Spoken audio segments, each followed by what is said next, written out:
have a lot of content. And so This is going to be a bunch, the title is a bunch of life lessons from CK, which if you don't know CK, it's Charlie right here. Because last night there's so he said, Megan, what's the title of this class? Usually I find some way to kind of wrap it all up and sum it up. And I was like, no, it's just a bunch of life lessons from Charlie. So we'll just go with that. That's what it is. But there are a lot of themes in here. And so if you've been following the class, but actually if you haven't been following, I think you'll be fine. I think you'll learn a lot in the class. So, but we do have a lot. So I feel we should just kind of jump in. And by the way, if it's Tara from San Francisco Bay, I like how she put her, I say Tara, it could be Tara, but I like how she put her original location is NJ, which I'm assuming is New Jersey. So that's kind of cute. See where you're originally from. So I married a guy from New Jersey. It's all good. All right. So, I do have a lot of slides, so I'm going to try to fire through quickly, but yeah, bunch of lessons. So didn't know what else to call it. So it just became a very default, meaningless title. I like these variety. Okay. They're very entertaining. So There's a lot in there. Start off really quick. I just happened to forward this to Megan this morning. I've said, like, he would be a lot more credible if he was wearing a shirt, but this guy is a 33-year-old, I think, neuroscientist. And just a quick video. So I'm going to share back so I can play the video, 2-minute video. And it's around this notion of how AI is basically killing our brain. And when you think of killing our brain, it sounds so dramatic and whatnot. But we were talking this morning, anything organic follows a very simple protocol. If you don't use it, you lose it. And that is something that is true over time in evolution. If you look at every aspect of kind of how anything organic changes, if you don't use it, you lose it. And that phrase, even Martha Eddy, who we did a First Thursday for, she built a nonprofit helping people recovering from post-cancer, and how she kind of re-heals them back in. But following that notion of when you get injured, when you get hurt, we tend to sort of move less, think like, it's kind of like the conservation of energy, physical and mental. And as that happens, the act of not retraining yourself to have to fight against what feels more comfortable, otherwise you will lose things. And we think about that sometimes in the physical front. Obviously, if you don't like lift it, if you just lay in bed all the time, you will lose muscle. But we never think about it from the mental side. And what is it that we're losing? So I think that's one of the things we'll kind of touch on. But I'm going to play this quick video, even though you might think it's a little bit of a nut. But I always feel sometimes there's interesting lessons even in people that are kind of nutty. So let's see, where is it? Here. Of course, if I can jump. And we are going to actually touch on more on AI. There's another really interesting, if you haven't heard, the former head of AI from Tesla gave a big talk. It was a few months ago, I think, but there's some pieces from that we pulled out that I think will be really interesting, just connected to in some of the work in education. There's a lot of different things we want to get to. We don't have to. Yeah, you know what? I don't think you have to play it. Okay. You know what? Sorry. He's not wearing a shirt. It's like a longer, but his whole point is if you don't, and you've heard this before also, as you get older, my mother makes my father watch Jeopardy and do crossword puzzles. There's all these things that, you just in general is to kind of keep your wits about you. But if you think about how different it is now with ChatGPT and AI, like especially for younger kids growing up and they just default to using that, you don't quite realize all the things you're losing. Your hippocampus, this guy with his shirt off, the neuroscientist, talks a lot about the hippocampus. You're actually losing your brain function. I mean, there's all this data now that you're actually, your ability to function and use your brain is deteriorating just by even, I've used Dev GPS all the time. Dev GPS, it's ours.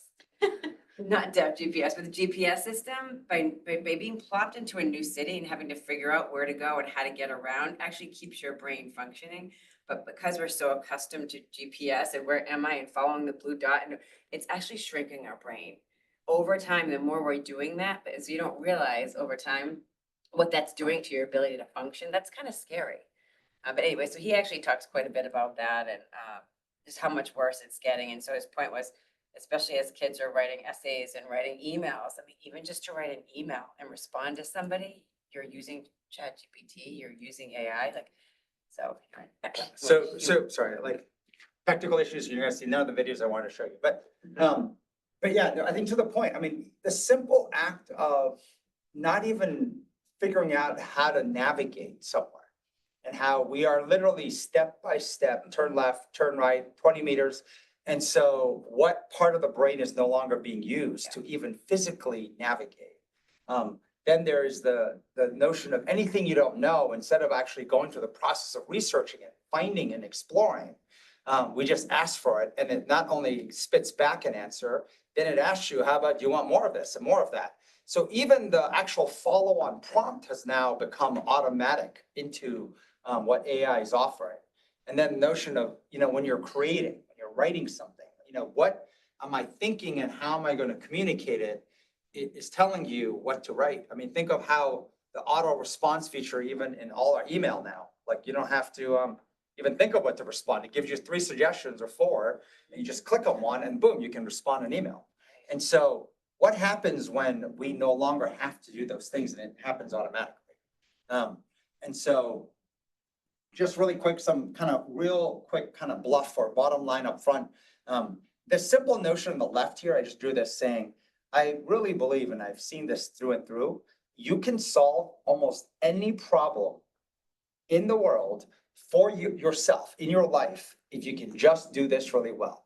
If you are a good thinker and you can act fast and then generate that loop to do that over and over again, anything, there's almost nothing that you cannot solve with that power to think and act fast. Said another way, the ability to sense make, the accuracy of sense making matters, which will lead to good decision making.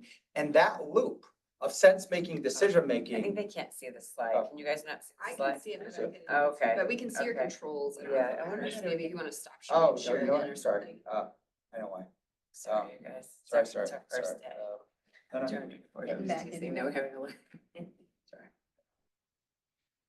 Mocked, but yes, is that better? Yeah. Yes. Yes, okay. So, there's a lot of language when it comes to AI, and they will talk about the human in the loop. I don't know if that phrase is, if you are in the tech field, you hear it all the time, that you can't remove the human in the loop. It is simply saying that the idea of autonomous vehicles, autonomous tech, autonomous robots, that you need to keep the human in the loop. I'll walk you through what I believe is the 180 degrees backwards way that most of the tech space is looking at that phrase. The human in the loop, in their view, is the humans there as a safeguard, as the way to make sure tech doesn't go off the rails and doesn't start destroying, doing bad things. They don't look at it as the human in the loop, as in the human is the driver, is the master. There's an interesting analogy I've always used for years. Iron Man, if you watch the movies over time, Tony Stark was the human who drove, enhanced by not only Jarvis, which is AI, and then the entire suit. So enabling like his abilities at a greater level with the aid of AI and the suit and whatnot. Then what does the bad guy do? Creates an army of no human, right? Just robots. And of course it's a movie, but the bad guys always lose, right? And so if you follow that theme, the human in the loop, the notion of what is it that is the human skill, I really believe it's something that we're just starting to understand, but we'll hopefully walk you through it. Speed of adjustment, of course, is what occurs. Speed of iteration. If you think fast, if you can think sort of accurately, sense make correctly, rapidly, and then action fast, the loop that you create is usually what they call the speed of adjustment or the speed of iteration. When you have this level of uncertainty, which is kind of the norm now, that becomes the most important skill. So if I go a little bit deeper into this human skill, we're going to cover this in more detail through this class. But the very left side is first, are you mentally ready to do work? A lot of us think that this left side is not work, right? Work means as soon as you clock in, like the old factory days, you no longer get the luxury of pampering your mind or thinking of kind of, am I okay? Not, you just have to be okay. You go into a meeting with your bosses, you just have to be on, right? There is no like, shit, I'm not focused on doing all, like this notion of, are you mentally ready to work? And then from there, SA is a term the military used a lot, situational awareness or situational assessment, a fancy word for sense making. Are you reading the situation accurately? And what happens in essay is always it starts with yourself. You have to realize, we had this conversation Yes. walking home last night, Yes. that what ends up happening is the minute you are reading the world, it is harder and harder because you'll never accurately read someone else's mind. It's just impossible. They themselves barely have self-awareness. Your accuracy rate will drop. The highest accuracy is actually you being able to read your own mind. So you have to start with yourself and train that before you start to work on reading other people's minds around you. But we all have gotten so good at reading everyone else's mind that I am watching every 97%, they say communication is nonverbal. Your nods and winks and this and that to say engaged audience. And so I will say more of that. Or disengage, I'm gonna go back to something that might be a funny joke or whatnot. We are adjusting so rapidly that rather than actually telling you what I'm thinking, I am giving what I think you want me to say, what you want me to do. My wife is teaching this course right now at Brown University on fashion and business. So it's for the summer. And so she just texted me saying her class is full of Gen Z. And I guess there's a Gen Z, like stare or something. I think that's what you call it, a Gen Z stare. And she's like, what it means is, I'm not impressed. So if you get the Gen Z I love stare. how Kathy Right? knows. What is, Right. was this like the Care Bear stand? Yeah, no, so like, I was like, wow, that's There's like, the Gen X side. yeah, she there's like said- a millennial, so like Is it Gen X sci? There's like a. I don't Gen know, X Gen side, X, oh, the Gen I'm- X side. Is it? Oh, Cause God. that's I've a never thing. I now know Okay, I what's have one. happening on a daily basis next to me. I Gen X a lot, side. And I'm starting to become a lot more. There, I guess, aware and of it. supposedly there's like a millennial earnestness, which is like, I'm bored and I know you're watching, right? So like, there's a little bit of a, rather than I'm trying to impress you, it's like, I'm bored and I know you're watching, like basically, I don't really give a shit. And then there's the Gen Z, which is even harsher, right? I'm not impressed. This is absurd. So, she's teaching in that kind of hostile environment, right? But thank God it's only for the summer. But, anyway, so I digress. Gen Z I just think about the mental game. Think about the mental warfare that's going on now, right? Everywhere. Yeah. And you're supposed to get to work. I'm like, good luck, right? Right. So right. once you realize that, wait, the left side is where the foundation of all thinking, all sense making starts, decision making. You move to sense making, and one of the biggest mistakes people make is not creating space between sense making to prediction. And I'll touch on that a lot, which is the level of certainty where you think you read the situation correctly. That's how people make bad decisions. Having the humility, having the fact that when the world turned this uncertain, there's no freaking way you got it right. So you can still have conviction in your sense making. This is what my reaction was. But being so curious, I wonder what you saw. And when you start to combine the collective sense making of good people who are not hijacked, you'll be surprised how rapidly you can not only action.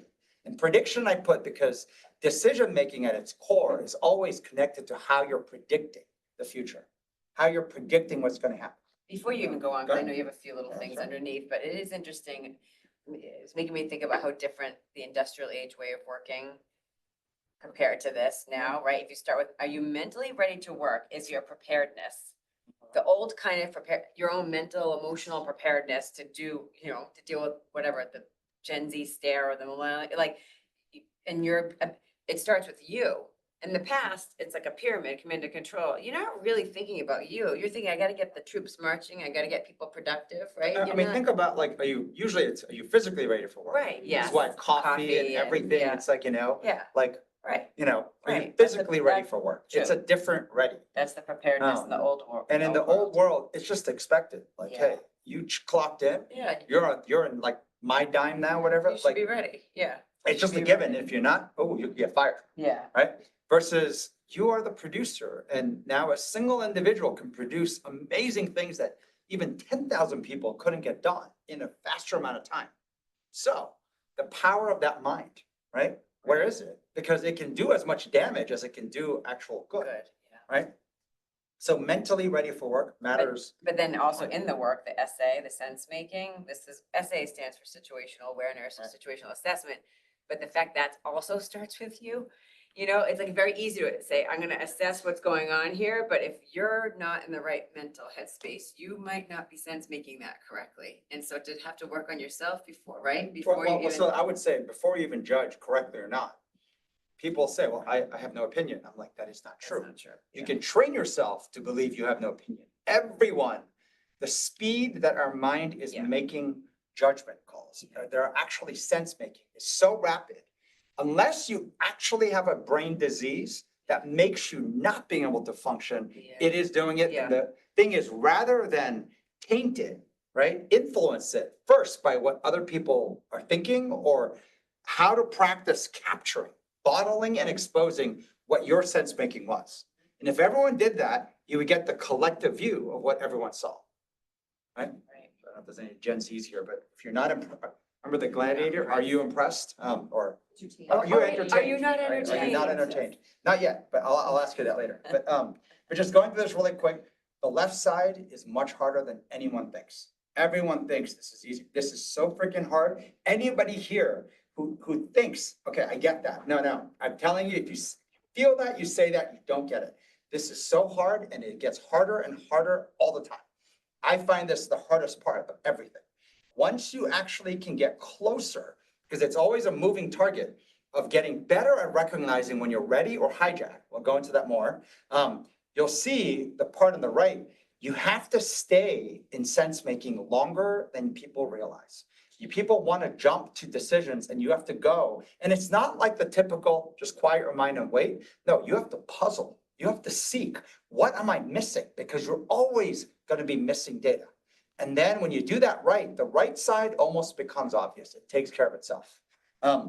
There are a couple of things at the bottom that this is too much, but I'm going to try to cover some of it. Different modules to help feed into this human skill. The hijacking is awareness versus, and the frustration and fear are the two biggest hijackers of your mind. So we'll touch on that. We've been touching on that quite a bit. Flexibility versus certainty. Given the state of the world, which is persistent uncertainty, anything that you walk around with certainty in, you have to watch yourself. You have to realize that you're about to get a big blind spot, a little punch in the face that you sense made it incorrectly. So how do you maintain flexibility, that level of agility? Very difficult, much harder than people think. And then the more good or bad experiences you've had in your memory, that gets harder. So we can touch on that too. Learner slash the speed of iteration. One of the greatest skills to combat uncertainty is having the skill of being a lifelong learner. A lot of people are very good at doing the BS language. I'm a lifelong learner. So I'll have a few conversations and whatnot, and I'll be like, you're full of shit. Like the average individual is not a lifelong learner. A lifelong learner has a couple things that usually shows up. Their mental models, their logic is constantly upgrading. Every experience, almost on a daily basis, they're like learning like, oh my God, I thought this way. So first they're aware of what their logic was, and then it's upgraded, it's changed, challenged by something they saw, sometimes in totally different fields. The other part of a lifelong learner is understanding when new data enter the equation. When new information enter the equation, they're able to say, I thought that even yesterday, but here's new data I got. I think I'm gonna change my mind. And that notion of not being like a spineless, no opinion, flip-flopping kind of like loser, not that. I'm talking about that you're upgrading and you're integrating new information, new data, and recognizing why that was important information. Not all new information is good. A lot of it's old information just recycled and called something, right? But so anyways, lifelong learner. And then number 4, I don't think we'll have a time to get to this. It came from a Jewish word that we then created our own world, but we call it Shivington. It's this, I think, Bashert or Bashert, I think. Bashert. But this idea of it was meant to be. We botched it up a little. But well, we're deliberately just calling it Shivington because we're taking a different route. But this notion of getting fully engaged, getting the full benefit and reframing skills. People talk about it all the time, but people do not know the actual practice of how to take a difficult situation and reframe it as, wait a sec, like this is my gateway to greatness. This is my chance to upgrade and train and the whole 9 yards. So anyways, as I mentioned before, hardest on the left, This red is supposed to just put the level of difficulty versus the sense making. You'll see in the right is where people think all the energy goes. No, but they get it wrong from the left side. So just really quick, we have these first Thursdays and holiday weeks like July 4th. We have the first Thursday and the second Thursday, which kind of, you know, isn't that obvious, but first Thursday. So every month we have every Thursday, we set up our London, Boston, and New York offices to open it up to the outside world. And one of the things that we found that's an imbalance, even in the old pre-COVID days, was you can get so insular, you get so focused on your internal stuff. And every now and then, Megan, I would say we have to go on trips seeing clients because you have to connect with the outside world to be able to see if what you're thinking isn't just dog shit, right? A lot of people like just come up with stuff or like dog food. Like, you're like, what the hell, right? So I don't know why I said dog shit. It's dog food, right? You know, the whole like, they call it dog fooding. Because when you're cooking for yourself, you're like, wow, this is amazing. And then you serve it to someone, they're like, this is not good. Like, that's when you realize you just made dog food nonstop. You have to go outside and always interact with people outside of your world. And it is something that we found then there are people who do too much of that. They only spend time outside. So everything is becoming like I'm just serving the audience. So you never have original thoughts and all you're doing is kind of just servicing the outside. So there's oscillation of back and forth. But one of the ways that even for us we did was we created Thursday as an oscillation for external world interaction. It's not the only reason we do this. So every Thursday we have outsiders coming into our office and, we underwrite the entire cost, and regular Thursdays are called co-Thursdays. It's kind of like a 20, 30-person dinner party with someone in the community leading a topic. Today, we're learning how to play Mahjong while getting a little preview of Feng Shui beforehand. But first Thursdays, usually we do a big event. And they're big themes, usually a few hundred people. I think as large as 400, but maybe as small as 100, but typically around 200 people. So we turned the whole office in New York here into an art gallery. And we had maybe close to a dozen different artists. And it was unusual where it was all underwritten. So we're not taking a cut for helping them sell or anything, but it's to just give artists, up and coming artists, exposure, learning about their works and whatnot. And so this is just a picture from the top of our stele while we just gave an opening kind of welcome talk. But with the artists, and what's interesting is this, we've supported a lot of different things. Yeah. I think up till last week, both Megan and I were like, art's not my thing. So to me, like, Yeah, I feel my 11-year-old. This office is right now where we are in Chelsea. We're in like the art gallery area of New York City. I mean, we are in it, and both of us, no, just walk right by it. Like, I've never been interested in galleries. Admittedly, art, visual art, I like performing art, whatever, but like just not in this space of artists, painters, drawing, and just has.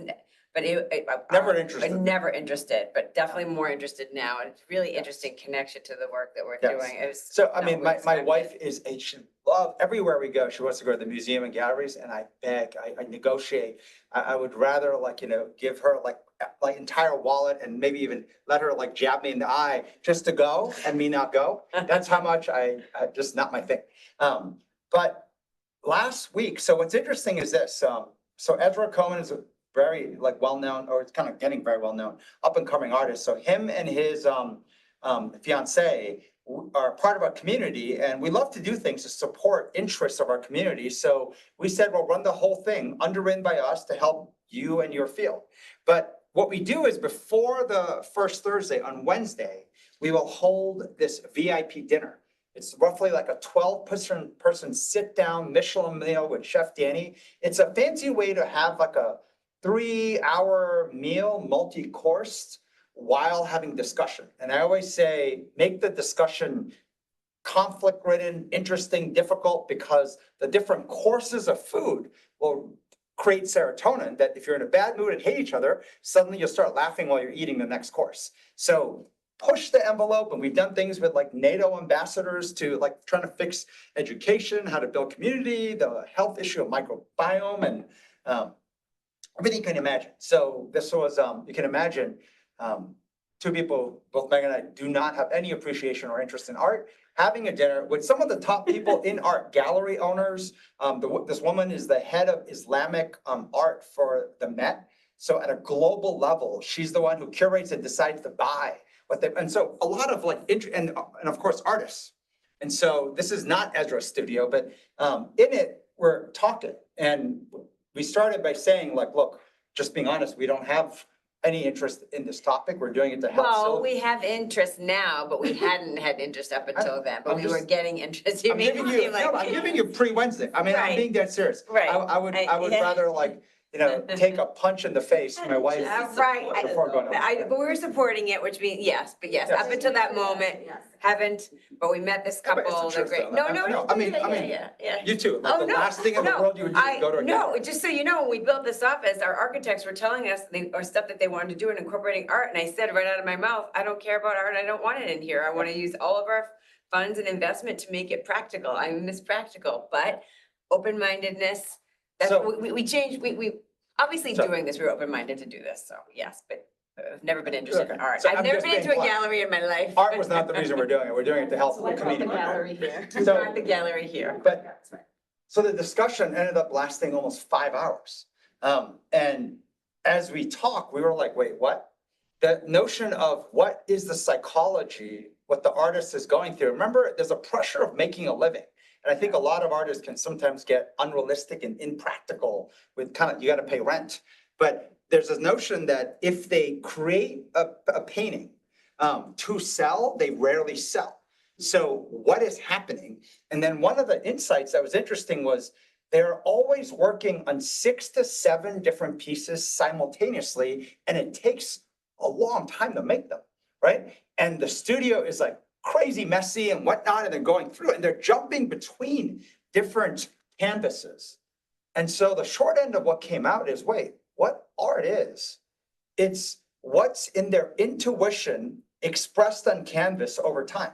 And so like the joke I was kind of realized was, I was like, wait a sec. So I now see what, like the newer art where I was like, you were drawing a tree and then you change your mind. And you started drawing a face and then you change your mind again. And instead of like erasing it with, whiteout or like with a whiteboard. Or a starting new sheet, over. you're just continuing.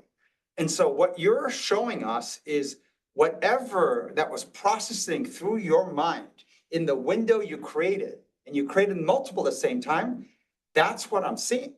So when you see a piece of art and it somehow connects to you, and it's because you saw a glimpse into someone's mind and what they were experiencing as they were creating this thing. And our minds are as schizo as what modern art looks like. And my view of art always was a good artist is a good photocopier, right? If I see a landscape and I can make it look as realistic to the landscape, I was like, wow, you're an amazing artist, right? It's like if I can see a fruit bowl and I draw it with the shadows and shade as realistically as possible. And I was like, wait a sec. So are schools teaching the industrial age form of art, which is I'm teaching you to photocopy, to Xerox copy, to copy what I see, and whoever copies best is a better artist. And I was like, whoa, that's kind of, and then so the ones who are well known are like, that's why they break out of traditional schooling, because schooling is kind of shoving your thinking to think art means you're a good follower, a good copier of what you see, versus what's going on in your mind and expressing it. And to the point where you're so free and so playful and, bursty, we talk about that creation, when done right, someone can feel your emotion. That's art. That'd be considered abstract, right? Like you never thought there's, because my son is it's a middle school, but they focus on Well, they call art. it abstract. But they're really supposed to make your favorite food out of clay. Well, then, okay, so he made a hamburger. How realistic does that hamburger look? It's not like, oh, wow, that's a hamburger, right? It's not supposed to be abstract, I think in general. No, but I guess I look at it as, yes, technical skills matter, right? You need to know colors and all the stuff, so they do matter absolutely as a foundation. Getting the reps and experience matters, I would call tactical. But what ends up happening is this notion of, can you show me what's in your head? Can you show me your mind? And what came out was this, the number one challenge for artists is courage and bravery. Mm-hmm. They're like, they have to be brave enough to expose their soul and mind on canvas and let the whole world judge, including critics. And they struggle consistently with bravery. And when they said it, I was like, wait a second, what? So then going through, started to talk about routines they have and what And the top artists are not deadbeats who wake up whenever and just like, no, they're incredibly disciplined. And what we talked to them about was in the world of creating, what's very unusual is the foundation of creation is rigor and discipline.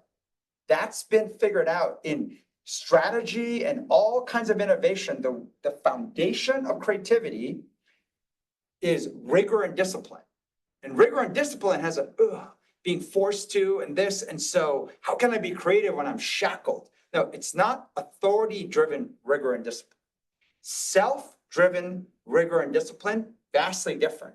It is what we call routines, what we call my habit. Before I even see you, what are you doing?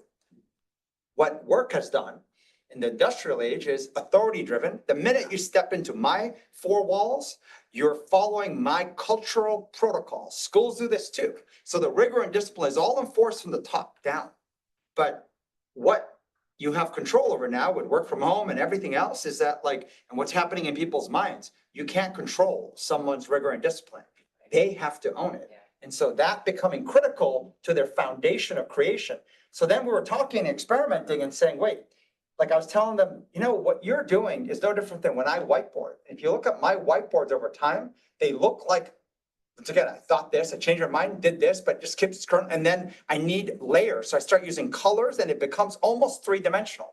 Like I don't use paint, so it doesn't physically go three-dimensional, but I'm trying to make it almost three-dimensional. Sometimes sticking things on top and whatnot. And I was like, you're doing the same thing, except you're doing it with paint. I'm doing it with whiteboard markers.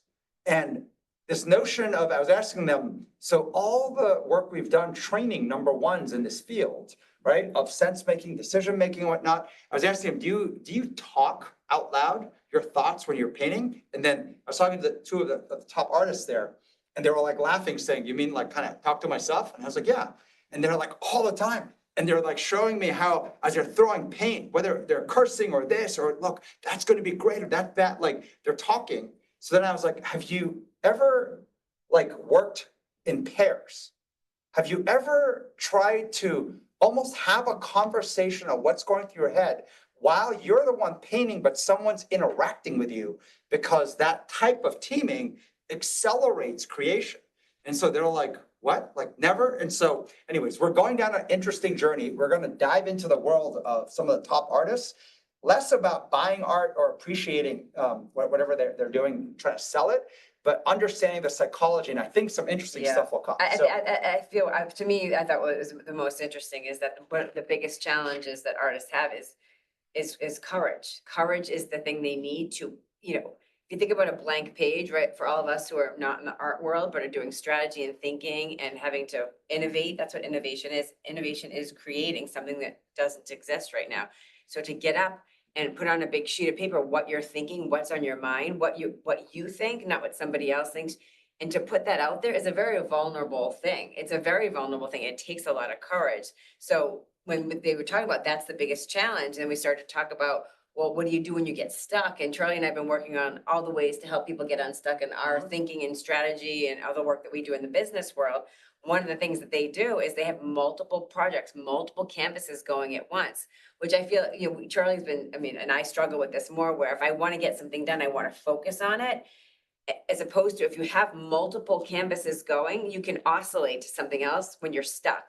And then coming back to it, you actually might get a breakthrough, versus in the business world, it's like, well, if I'm stuck, I'm just going to keep working on it, even when I'm not mentally, you know, prepared, or I'm feeling fear or frustration. That's not a good habit, right? That they actually build. Anyways, really, really interesting to see kind of their world combined, connected to art. So keep this theme in mind. A hijacked person, a hijacked mind. This is what you usually will say.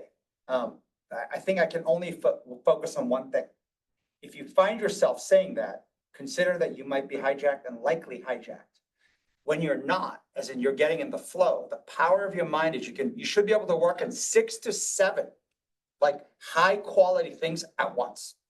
You can not at the same time, of course, but you're bouncing between and you're oscillating between them. So when you find yourself, and you can see it even in colleagues and other people, when they're saying, oh, so you think you can only focus on one thing, it probably means they're hijacked. And so that was interesting as one of the early insights with these artists.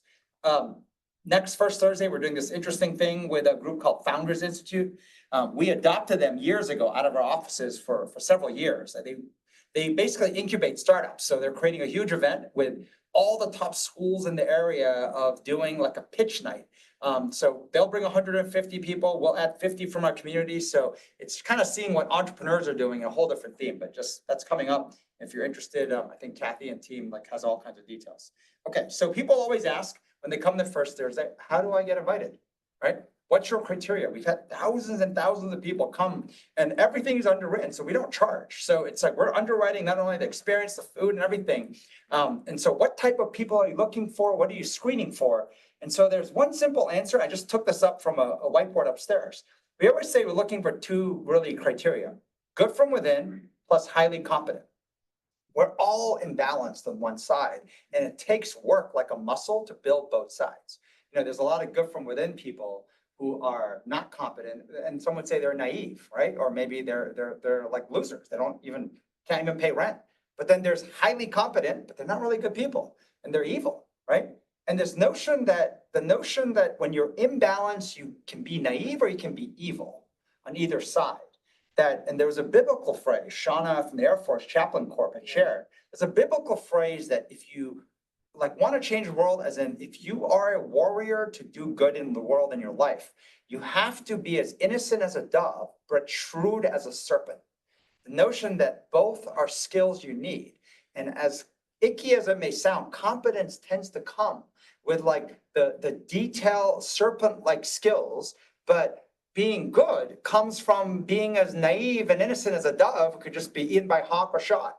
Like the notion that both are actually opposing skills. So oftentimes when you see either one, the thing you can feel is someone's naive or someone's evil, but someone working on both, you may still be thinking everyone's either naive or evil and they're not. This is the two muscles. So that's what we look for. But I share this because there was just a random email. I shared this with Greg and Weiwei and Megan earlier this week. There's a cool story with Katherine Hepburn I didn't know. And I'd said that, building Next Jump is 31 years. I always think about what it means, like being at Next Jump and being a Next Jumper.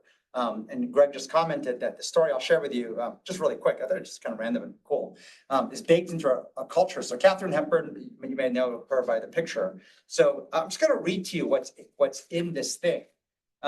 So this is a story. Katherine Hepburn in her own words. This is what she said. Once when I was a teenager, my father and I were standing in line to buy tickets for the circus. Finally, there was one family between us and the ticket counter. That family made a lasting impression on me. There were 8 children, all under the age of 12. From the way they were dressed, you could tell they didn't have much money. But their clothes were clean, very clean. The children were well behaved, standing in pairs behind their parents, holding hands. They were so excited about the clowns, the animals, and all the acts they would see that night. From their excitement, you could tell they had never been to a circus before. It was going to be a highlight of their lives. The father and mother stood proudly at the front of the little group. The mother was holding her husband's hand, looking at him as if to say, "You're my knight in shining armor." He was smiling, enjoying seeing his family happy. The ticket lady asked how many tickets he wanted, and he proudly responded, "I want 8 children's tickets and 2 adult tickets." Then she announced the price. The wife let go of her husband's hand. Her head dropped and the man's lip began to quiver. He leaned in closer and asked, "How much did you say?" The ticket lady repeated the price. He didn't have enough money. How was he supposed to turn around and tell his 8 kids that he couldn't afford to take them to the circus? Seeing what was happening, my dad reached into his pocket, pulled out a $20 bill and dropped it on the ground. We weren't rich by any means. My father bent down, picked up the $20 bill, tapped the man on the shoulder and said, "Excuse me, sir, this fell out of your pocket." The man understood what was happening. He wasn't being handed charity, but he gratefully accepted the help in his desperate, heartbreaking, and embarrassing situation. He looked straight into my father's eyes, took my dad's hand in both of his, squeezed the bill tightly, and with trembling lips and a tear streaming down his cheek, he replied, "Thank you, sir. This really means so much to me and my family." My father and I went back to our car and drove home. The $20 my dad gave away was what we had planned to use for our tickets. Although we didn't see the circus that night, we felt a joy inside us that was far greater than seeing the circus. That day, I learned the true value of giving. The giver is greater than the receiver. If you want to be great, greater than life itself, learn to give. Love has nothing to do with what you expect to get, only with what you expect to give, everything. The importance of giving and blessing others cannot be overstated because there is always joy in giving. Learn to make someone happy through acts of giving. Random, it was a cool story. This is the whole text on it. You can find it online, I'm sure. But I share this because my mom's a pastor of a church, and I always remember there's a Bible story about a poor woman dropping like 2 copper nickels into the offering, and all these people in the back from the church mocking and making fun. That's just so embarrassing. And there's a story that Jesus went up to them and saying, "She gave more than all of you." And there's an interesting part and kind of like leadership part that always comes in. Almost every great number one I've ever met always focuses on scoring themselves at their worst. And this question of why score yourself at your worst? And what comes out is that because that is the most accurate score you'll get of yourself, plus that is the place to train yourself. So give you an example. When you're tired, score how much energy you have. Because if you do that, whatever that score is, if you train it, even when you're tired, you can gain more energy. When you feel broken, poor, score your kindness. When you feel fears, when you score your bravery. When you're most frustrated, score your patience, and so forth. And so the notion of knowing those places that you can not only score yourself more accurately, but then train it. And to realize it is a muscle, all these things. I sent this little tweet this morning to Megan saying, that's cool. 5 reasons not to quit. It's all from the Bible, I think. You're closer than you think. Every storm eventually passes. God's plan is still working. Strength grows in hard times, which I like. Strength grows. And your story will inspire others. And it's not about getting famous or whatnot, but like to me, seeing human bravery, human kindness, human energy, human patience in the face of when it's the opposite, that's to me like what we're trying to expose, share, build. So not to take off the emotional part of it, because it is, I feel like you got people's eyes welling up a little bit. I was just thinking like, but I'm sort of going to ruin it for a second if I could, but and maybe kind of tee into the rest of the leadership class. Sorry. No, what are you gonna say? This is gonna sound so awful, but I'm gonna say it anyways. And when I was reading, like, when you feel fear, score your bravery. When you're frustrated, score your patience.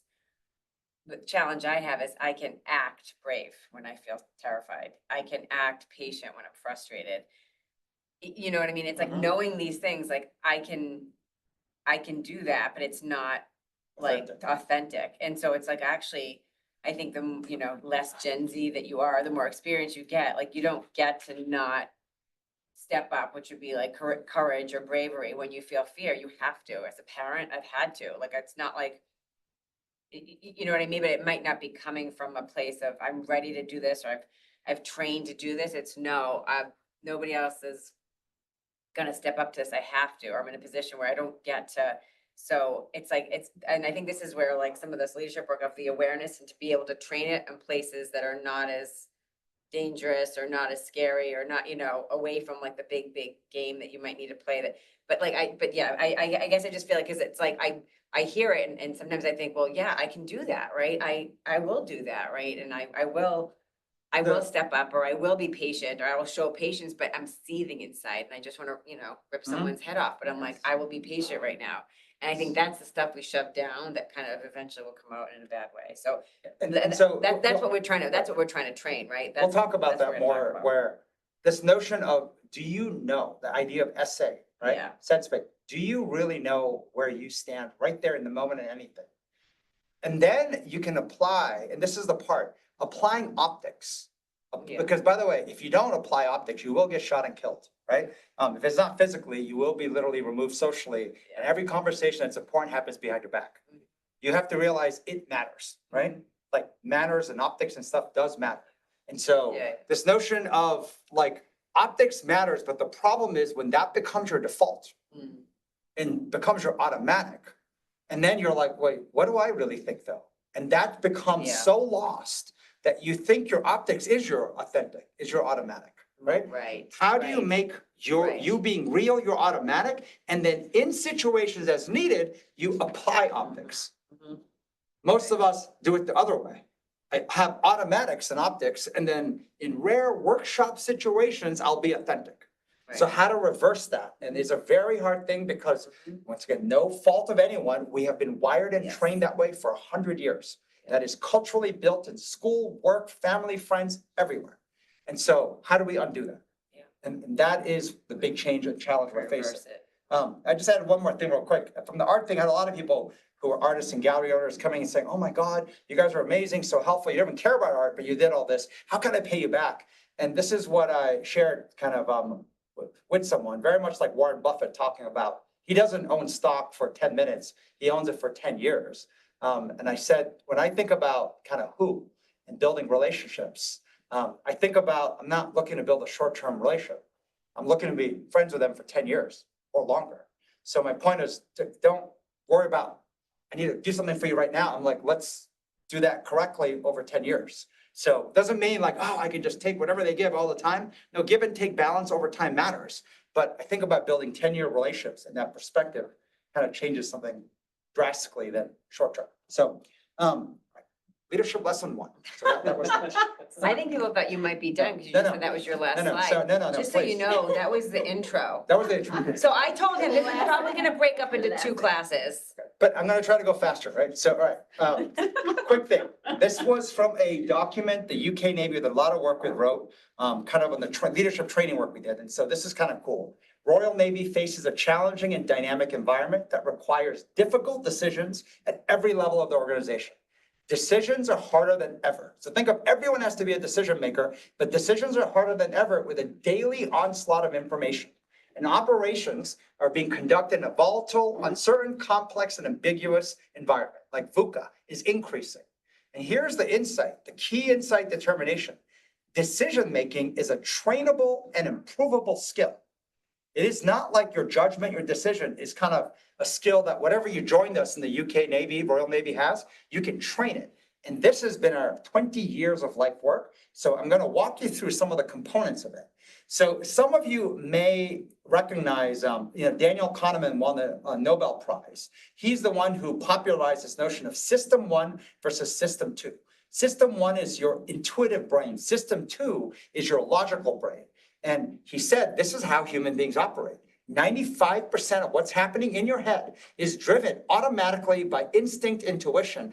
5% is the logical brain. Jim Lear, who we got to know very well over the years, at least 19 bestseller books, shared this little diagram at the bottom saying the way human beings work, that red pie chart, the bigger 95% here, that's your automatic, your non-conscious mind working. Only 5% is conscious, meaning when you think of willpower, willpower is trying to drive the 5%. We do affirmations, tell yourself, write a to-do list, that's your 5% working. And so here is the part that's happened over time. The less you use system 1, kind of like that video with that 33-year-old neuroscientist, the less you use your intuitive brain. It's a muscle that you lose. And human beings are losing system 1 and believing that system 2 is a thing that is more accurate. So Daniel Kahneman passed away, I think, a year ago. So God bless him on one hand, but I think he was great on one hand, but he was actually backwards wrong for today's time. And I'll kind of walk you through that part. So no disrespect to the man who passed away. But, so outdated thinking, right? So no disrespect, but outdated thinking, intuition is a new human skill. Kahneman was ahead of his time, but also dead wrong to where the world was going. So this was someone writing about Kahneman. This is a performance, I think, psychologist. So this is all Kahneman's thinking.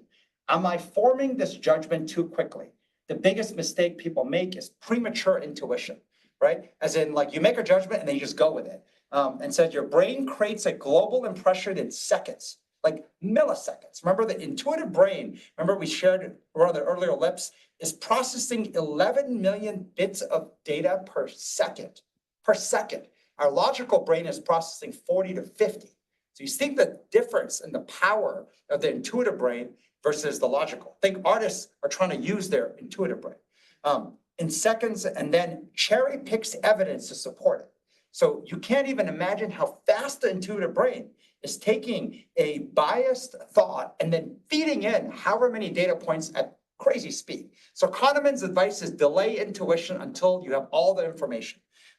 There's a part here in the middle I like. He said the confidence that individuals have in their beliefs depends mostly on the quality of the story they can tell about what they see, even if they see little. Even if you see little, the quality of what you're recognizing your intuitive brain is doing. And I say quality, watch the people who are really bad decision makers who you're like, what the hell, use your head. Their story qualities are very light, very blunt. It almost literally feels like 8-year-olds or 6-year-olds making movies. The movie is boom, boom, boom. Versus when you see someone who's got like a PhD degree making a movie, there's an arc and story and build up and environment. Like it's a vibrant movie. It's a vibrant narrative versus how many people have certainty, but the narrative is just boom. It's almost like 5 sentences and that's it. So what did Kahneman do, right? If you have to make a decision, wait 24 hours. Immediate decisions are often emotional decisions. Time allows your rational mind to catch up with your reactive one. Sleep on big choices whenever possible. How many people here do the sleep on it, right? Almost everything, sleep on it. Any big decision, sleep on it. And I tell you, that's a dead wrong piece of advice. It's not to say that there aren't places where there's value in sleeping on it, but applying a binary all big decision, you sleep on it, whoever is able to make that decision more accurately, faster, same day is gonna beat you. And that might seem like 24 hours. That's not much of an advantage. Oh yeah, it is.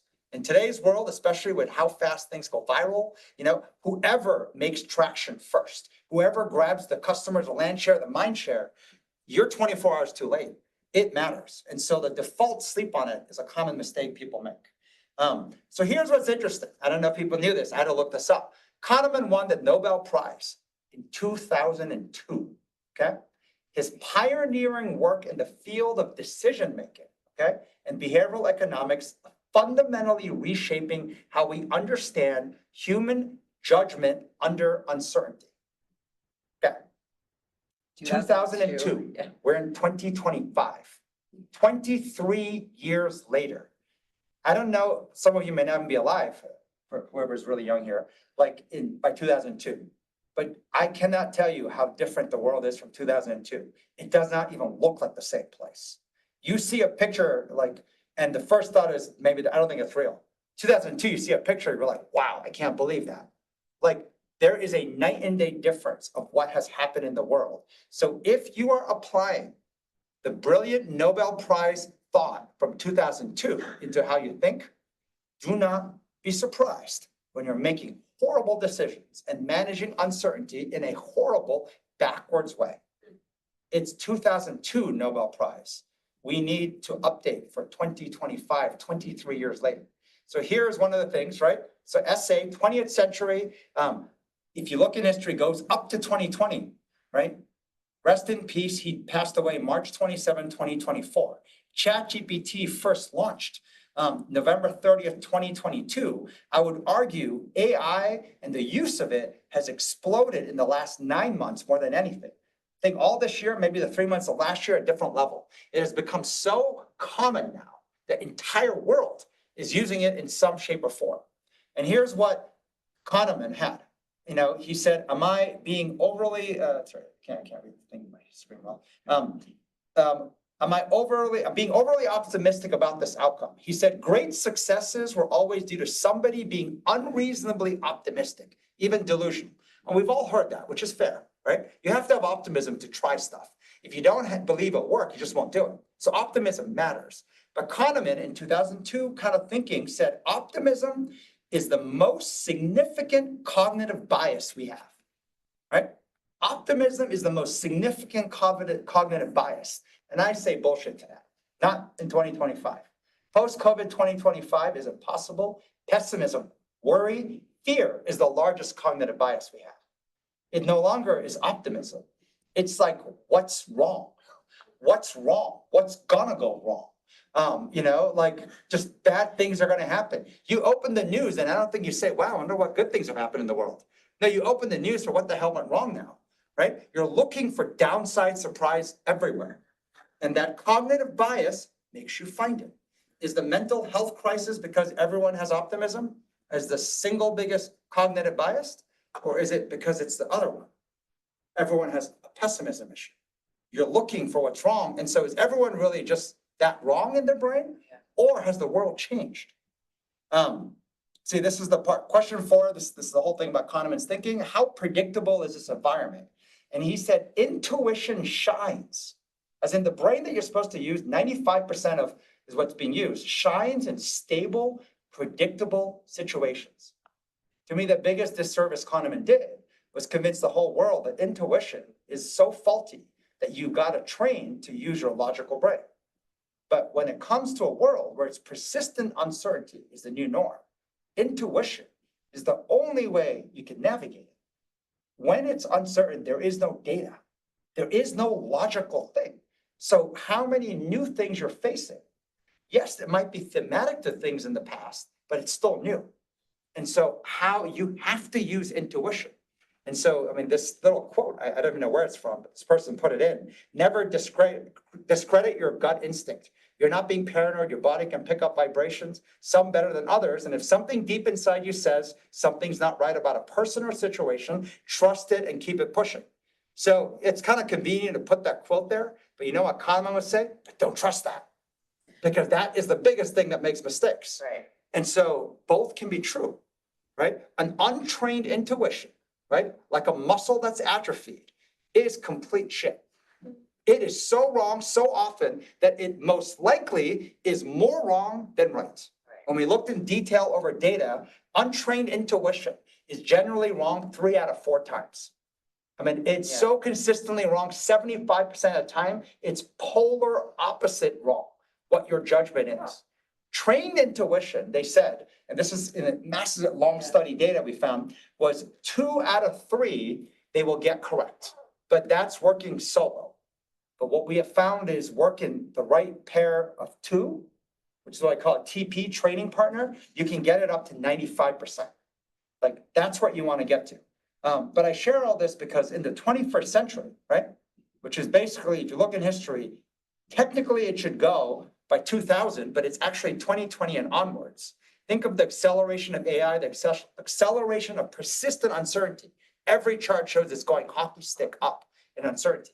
Dan Ariely, who TED Talk, Predictably Irrational, his book, Misbelief, came out in September 2023. The new thing we have to learn, and he even said the new literacy is actually understanding what's fake and what is not. The new literacy is to be able to see a deep fake, is to be able to navigate the uncertainty and not be naive to say, well, it was a video, so it must be right. It was in the news, it must be right. 1 million people shared it, so it must be right. No. That's the new skill, to actually have an opinion for yourself and say, despite 1 million people thought it was right, it could be wrong. Right. So it's interesting because Tara, she just had to leave, but she was saying, so my quick decision, think fast, quick decisions is my takeaway, AKA trust your gut. Obviously, this is like the most common, right? Trust your gut, trust your gut. What we're saying is, if you're training it, yes, right? Like if you're training and constantly training, that's the Yes. notion of honing your intuition. What does that even mean?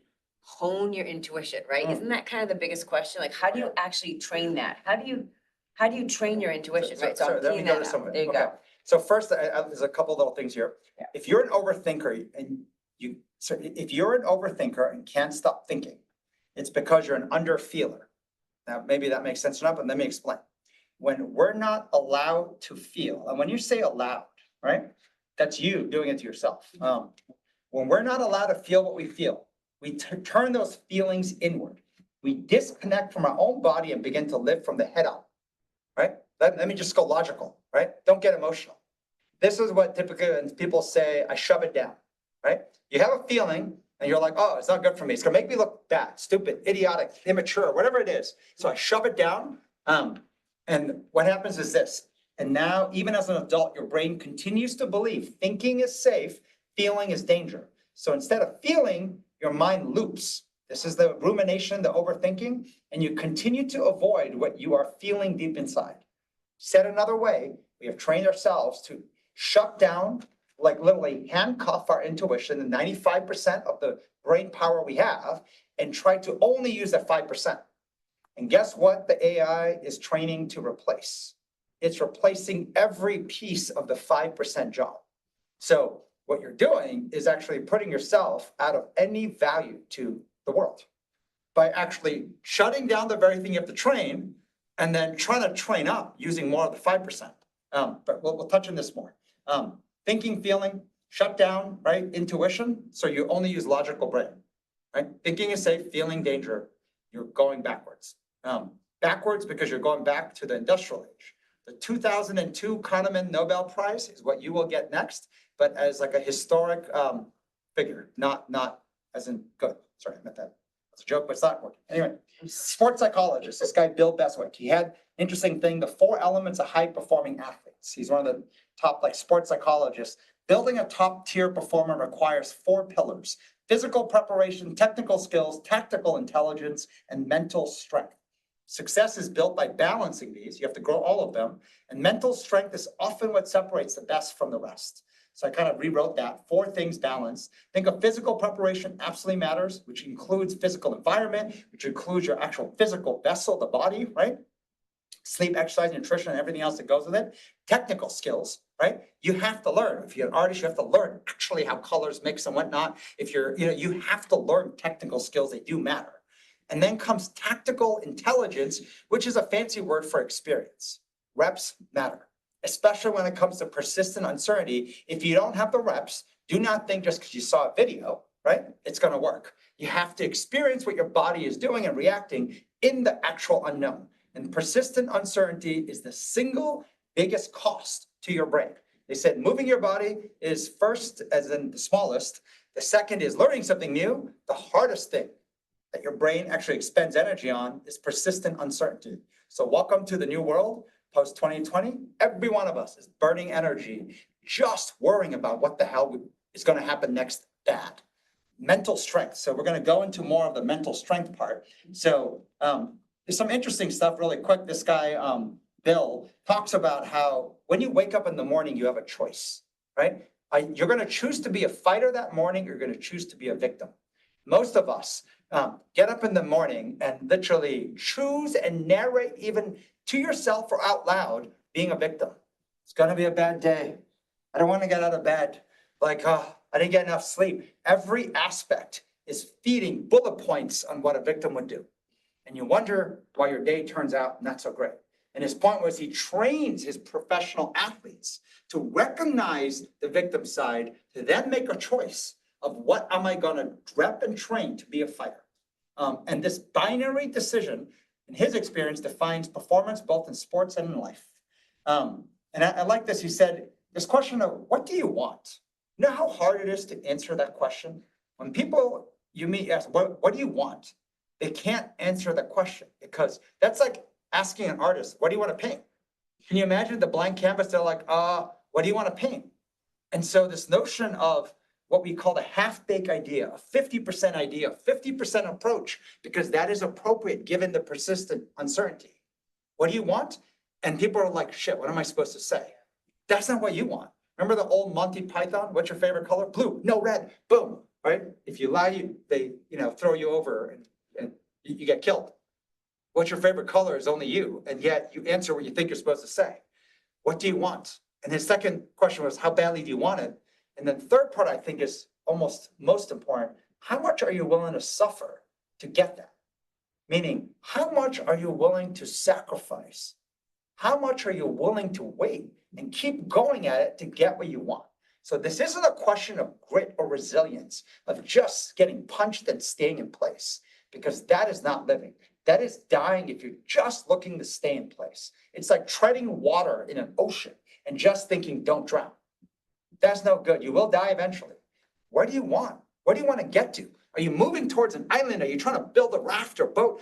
What do you want? And that is not I have an answer or not. It is an ongoing living exercise, but are you willing to sacrifice, suffer, go through pain? The whole notion of when I said, I want to build 10-year relationships, what bumps am I willing to go through to find more of the right 10-year relationships? This was a quick thing, our AI coach had sent, I liked it, so I just copied it. It was actually summarizing one of the older lips, 237, not that old, saying, prepare for chaos, not certainty. Trust your ability to adapt rather than having perfect plans. Uncomfortable, but effective. So this is something that takes years of exercise to get this right. So this question of AI, kind of why I wanted Andy to just wanted to see this. AI, will it replace humans? I think Elon Musk and a lot of people are saying, yes, it will. I say, absolutely not. It's just that you're looking at the wrong data and the metrics scoring humans by Daniel Kahneman type level, industrial age metrics and thinking. So, this is the whole part. Someone's like upskill, upskill, upskill. If your job has a pattern, it will be automated. It can be automated.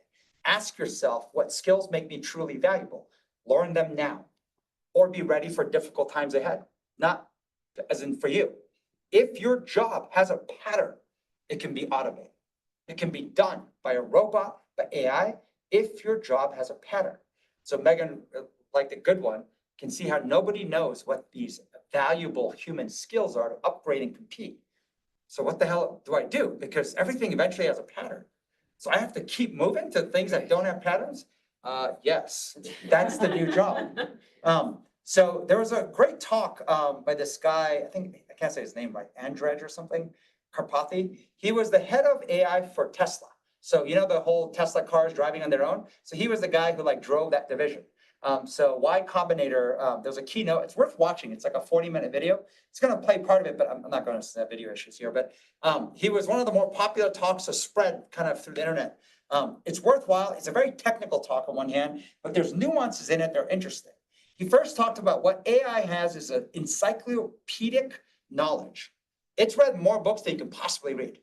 It's read more research papers, consumed more actual content than any human in their lifetime will ever be able to, right? So if you want to compete against who can read more books, do not compete against AI, right? If you can compete who has digested more words, you're not even able to come close. But that's the part. We don't need to compete with AI, right? I mean, in Tony Stark Iron Man, Tony Stark bitches around Jarvis. He never wanted to be Jarvis. He never wanted to be the actual Iron Man suit. He wanted to be Iron Man, right? And so this notion of just recognize that. Now, here was something that he added that was interesting. I didn't realize LLMs, which is AI, does not have intuition. And his knowledge is that it's mainly because there's no equivalent of sleep. There's no continual learning, no equivalent of sleep to consolidate knowledge, insight, or expertise into weights. This notion of all knowledge gets weighted. Feelings and emotions, kind of intuition, what we feel is how we end up scoring and weighting what we experience in life. And I've had a lot of fights with people over the years where stop weighting it so binary. It's good or it's bad. That's binary weighting, 100% or 0, right? Or I don't want to weigh it, so I don't even have a weight. It's literally 1, 0, or -1. That's it. Versus, no, we're weighting in much wider ranges, which is why you go from scales of low, medium, high, or 1 to 10 percentage all the way up to 100. This notion of we're weighting it, and the question is, did I weight it correctly? And is it accurate? And you expose it and see someone else's weighting. That's what a lot of intuition is doing, but LLMs do not have intuition. And then he just shared this a little more technical. It's interesting, kind of like the left side is someone coding now, and the right side is LLM integrated. And then the very bottom right is I want you to focus on. Most of the AI tools now have what they call an autonomy slider. An autonomy slider goes kind of like low, medium, high. Meaning if it's low, it's giving you suggestions of a piece that you said, look at this, tell me what this is. And then you like what it suggests, and you can say, change it. The medium side is kind of just studying everything on its own, but asking you if you want to change it. If you go all the way to the right, it's saying, just go do it, right? I trust you, go and just change whatever you want to change. It's like the whole, when you have autonomous driving, you can go to a place where you just let it drive, and eventually you can take the driver's seat out, right? So a lot of tools are being built where, what do you want it? Do you want it kind of low, medium, or just trust the AI to just do everything it wants to do? This is the part, Andy, if you get a chance, if you haven't seen this, It's on minute 30 in the video, 37. Vibe coding. So this guy from Tesla, I can't say his name, Andrej or whatever. I think he invented the term vibe coding.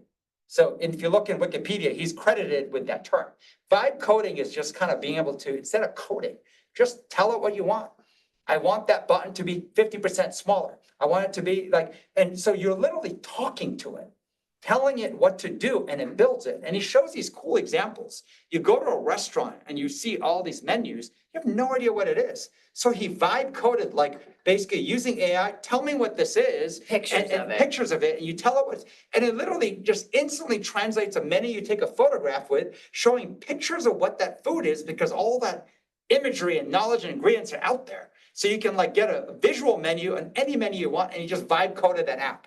And so he shows a video, it's like 20 seconds or so, a vibe coding hackathon for 9 to 13-year-olds. And it was global over Zoom. Right? So there was like 9 physical to locations, 13-year-olds. but it was right? global over Zoom for like a 24-hour window. So it was everywhere all at once. Well, so I think the Right? global is less important. Okay, but Have you just seen close. 9 to 13-year-olds No. build apps, No. websites?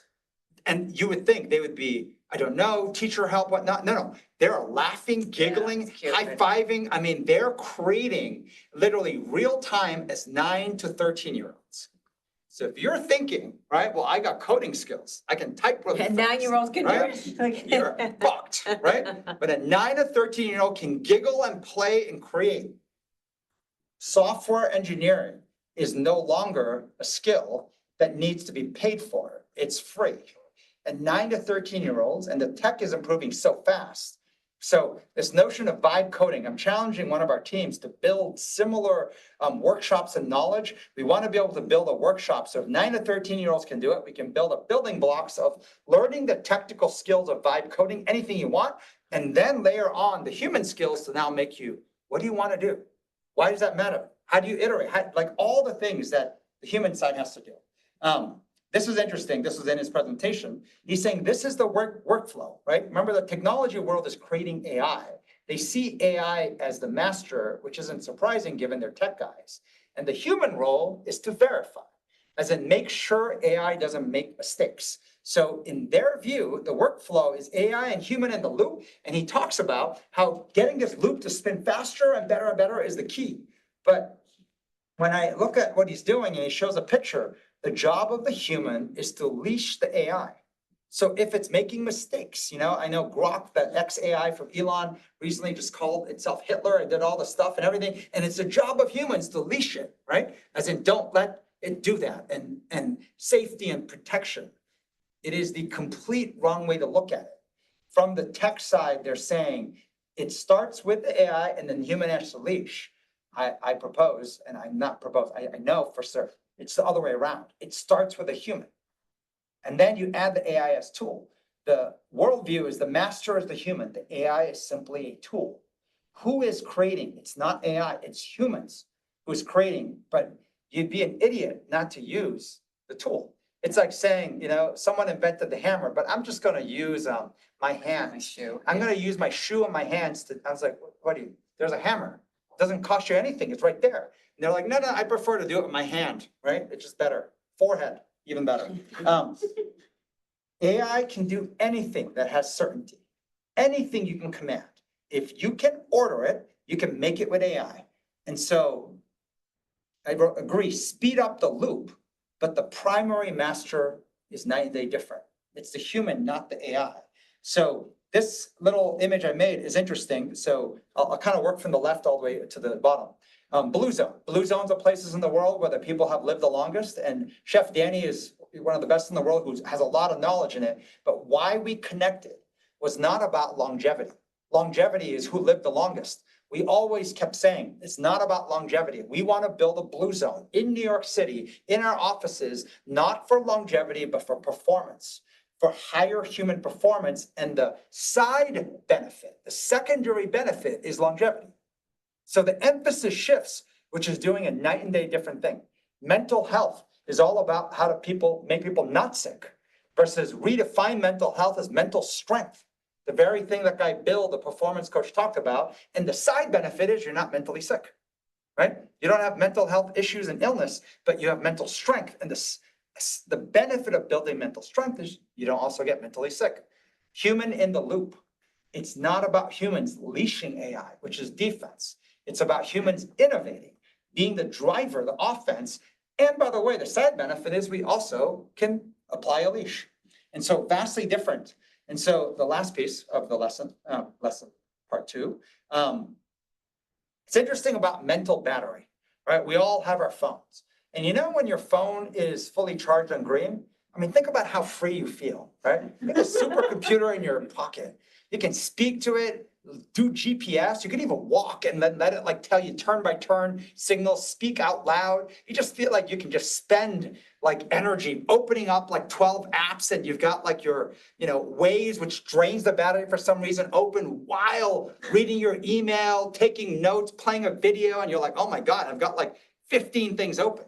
But when it hits 20%, it turns as yellow. And that feeling you have, like, oh shit, right? If I don't charge it, this thing is gone. And I don't know why when it hits 20%, it accelerates. Before you know it, it goes to 10. And by the time it goes to 5, what happens? Literally, you try to shut down everything and not even use it for stuff you should use it, right? Like how gingerly we act when the battery gets down from the 20% to the 5. So here's the part that mod 6 will touch on. Have you ever had that feeling when you see green and it's charging? You know that notion of like, it is fully charged and charging. So I spend my energy, my brain power in this case, and I'm still charged at full. That's what a teammate can do. You can literally expend brain power, right? And have the feeling of, holy shit, I can spend so much energy on this phone and it's still fully charged. Versus, have you ever had this, right? I plugged it in. The charger doesn't work. What do you mean it's not compatible? It's like plugged in and it's telling you it's not charging, right? This is the hijack brain. Have you felt this way? Where I don't quite understand, right? Like I am at 5% or less. I am actually plugged in, but it's not charging. Can you really think about anything else? And so there is this woman that it was good. It was talking about certainty versus flexibility. That, this doctor's point was a powerful truth. Mental health is rooted in flexibility. Just like a physical healthy body moving with ease, a healthy mind adapts, self-regulates, and recovers from setbacks. True strength isn't rigidity. It's the ability to bend without breaking, whether it's coping with trauma, solving problems, or managing emotions. Psychological flexibility is what keeps us resilient. It's like a tree that bends with the wind. Flexibility is what helps us stay standing. When it's rigid, it snaps. Even buildings are built so it sways because it will snap.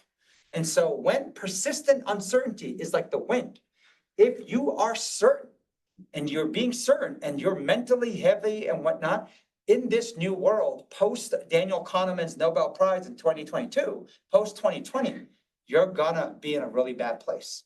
So this diagram is going to be very heavy, so I'm almost done, but let me tell you, I drew this thing saying, think about everything you see with intuition is going to instantly score on the right side, good, scale of 1 to 10, or left side, bad. And by the way, that is the truth. When you are not thinking straight and you're not trained, you score in a very blunt binary way. Good, neutral, as in I don't have an opinion, or bad.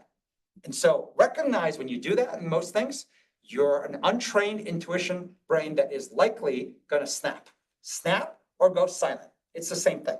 So when you look at the bottom, what matters is this, knowing that you want to stay in this green zone. I call it from -6 to +6, and you do not, if you do work in the red zones on either side, you're going to make bad decisions. And so when you think of true curiosity as practice -6 to +6, the flip side, fear exists on the left side. When you go from -7 to -10, I would say fear is actually 8, 9, 10. But as most great athletes of anything, you start to recognize when you're in trouble the minute you feel 7. The minute you feel 7, if you have an aggressive correction, it's good. If not, you're going to get escalated very high. On the right side, frustration, +7 to +10, bad. Decisions made in those situations, really, really bad. So when I think about both the left and right side that I just drew, deprivation curiosity is when your mind has narrow aperture, you have no to low critical thinking skills. It's the same as taking your brain, and you ever see a car that drives and you hit a bump? You're like, I think the engine fell out. That's literally what it is. Your engine fell out, but you're like, I gotta do work. And here's the danger that happens. If you do work with your engine out, right? I was like, you're gonna do more harm and more damage. And God forbid you succeed. You're gonna think, oh, that kind of works. Driving when the engine falls out works. You're gonna build a mental model that literally your guesswork and your luckiness for getting it right is gonna pay a worse price because you're gonna go even harder. Now, the biggest thing that happens for most people, LHF on both sides stands for lying, hiding, faking. Even though I'm freaking out in fear, or I'm freaking out with frustration, I'm gonna show externally a calm and curious tone and demeanor. So you're freaking out, but you're gonna show calm and curious. That is okay with reporters. It is okay when you go for a job review, like it is okay when you go to places where there is a danger external. And Simon Sinek talks about you can't fight the outside danger if you don't have safety inside. Meaning, safety is misunderstood. And, Amy Edmondson with the psychological safety. Safety means you can be messy. You can say all the wrong things. And we're having this conversation at dinner last night. With your own team, if you cannot be authentic, you're finding that everyone is reacting to someone else's inauthentic, whatever they put out there. You're building your decisions and judgment on everyone's lies. So as a result of it, you have a conflict and an argument, but it's not even on the real thing. It's something that, I thought you wanted me to say that, but I'm like, wait, but I reacted to what you said. But I thought, are you sure that's what, and then you're like, how the fuck did we get into this conversation? Why did it go so wrong? Learning to be authentic so you're fighting on the truth is far more productive and effective and accumulates good things over time than fighting on what is not true because you faked it. And so the zone of flexibility, agility, open-mindedness is in this middle part. So I'll show you a couple things. Remember I shared this before, the last slip 242, your skill, your capability. When your intuition, the skill is low and it's triggered by fear or frustration, it's low. You have to learn to drop the problem. Do not do the work and solve the work, right? When that's low, you have to go and solve your hijacked mind. When it's in the middle, you start to work on the work, the problem that is hijacking you every time you touch it. When it's on the high front, and this is cool, right? You search for more difficult problems. Going back to that whole notion with the woman dropping 2 nickels, I got freaked out. I wonder why. You see people who look for scary and scary movies, or roller coasters that are crazier and crazier. This notion of you start to see fear and frustration as your limit. That is where I'm like, oh, wow, that freaks me out or that frustrates me. I think on the physical side is a great example when you see trainers or really athletes, and they're doing these crazy exercises and you think, how do they even come up with that form of torture? Well, it's because they're looking for it, right? They're literally looking for the most difficult exercise that's going to put them through the most pain so that they can grow even more. To think you'll look for situations that are going to trigger some fear or frustration in you and see how you do. And I got freaked out. I wonder why versus I got freaked out. I'm going to die. Yeah. Right? How do you recognize that's what I do by default? I got to get to and can be trained. I got freaked out. I wonder why. Yeah. That scared me. Breaking down the components. So when you think about this notion of true curiosity in the middle, -6 to +6, right? Sorry, I thought I had a slide a different way. Oh, no, well, actually here. This is a slide that has a lot of build too. But this is the thing I showed in the beginning. The worst thing to do is be hijacked and you plow through the work, right? When you're plowing through the work, you're either hijacked. So think about your phone. Visualize your phone in literally 5% battery, right? And you're like, I'll do the work. Why? I can do it, right? That's the person who's never had an iPhone, who sees it in red saying, I think there's enough battery. And anybody who's had an iPhone for a while knows once you hit 5%, you're dead, right? You need to shut down everything and use it for bare minimum to nothing, right? You got to go charge. So recognize that plowing through work that hijacked you, right? When you're in the red zone of the 5% is just a very lethal, and I would just, sorry for the word, stupid strategy. Just don't do it, right?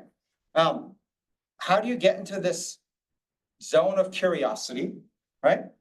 And then how do you move? And then coming back to, this is from Daniel Kahneman's thing, why the essay matters, right?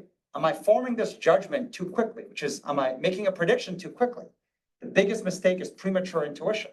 But you know what sounds slow?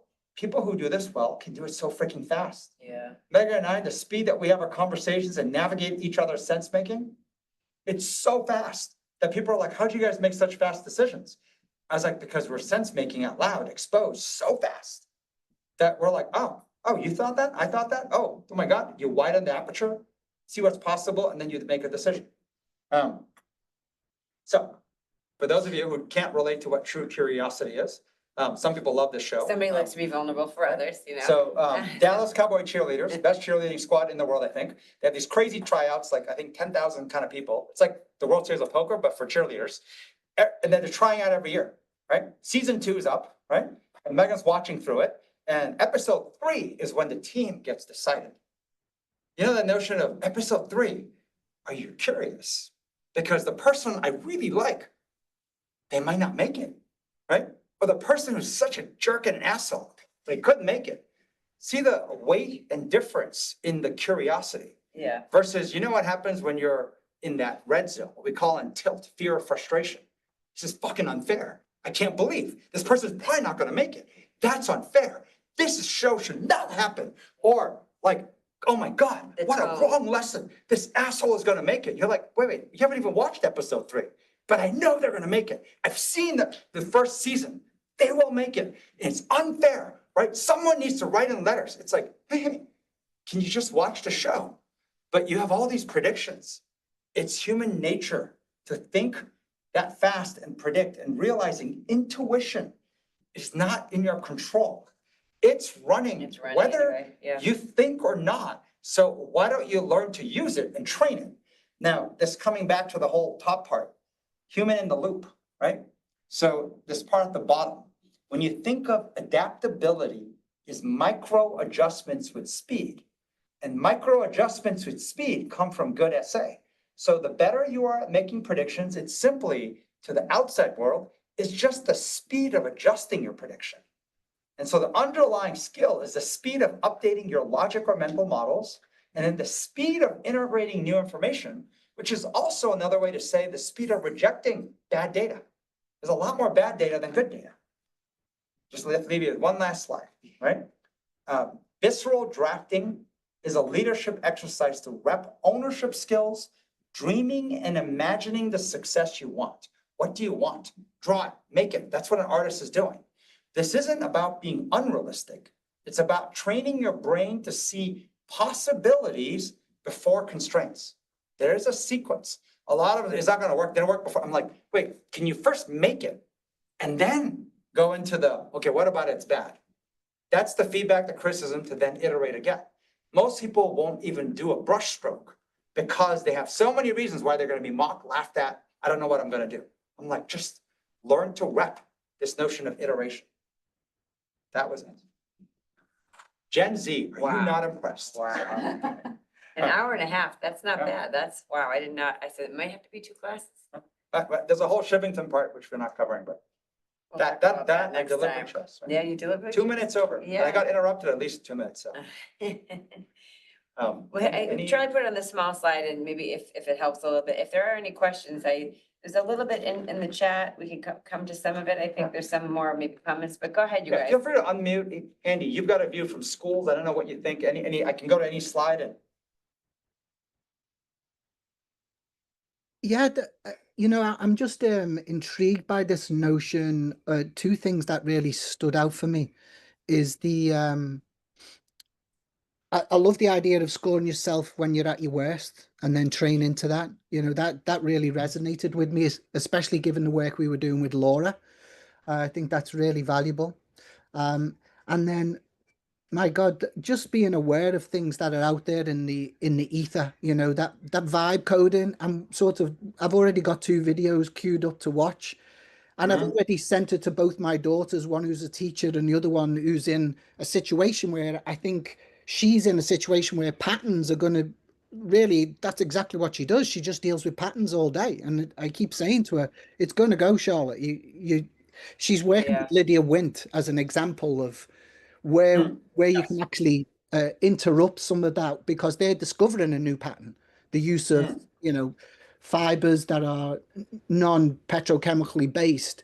And it's interesting that the ability to try and launch that Mm. that concept, that idea, is almost breaking a pattern that's currently at play in the fashion industry. So those Yeah. things are connecting with me.